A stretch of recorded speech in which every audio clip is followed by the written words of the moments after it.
Հապալասենին կարող է ապրել և բերք տալ 40 և ավելի տարի։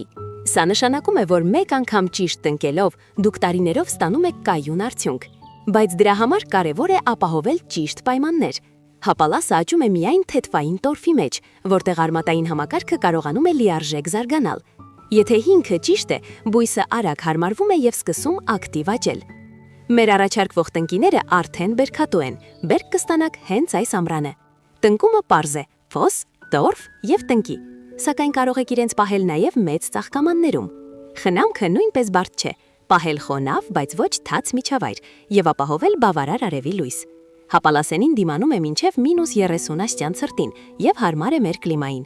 Կարևոր է նաև ունենալ առնվազն 2 բույս, որպեսզի ապահովվի ճիշտ փոշոտում և լիարժեք բերքատվություն։ Սա բույս է, որը երկար տարիներ աշխատում է ձեր համար։ Ցանկանում եք սկսել։ Մեկնաբանությունում գրեք Հապալաս և մենք ձեզ կուղարկենք բոլոր մանրամասները։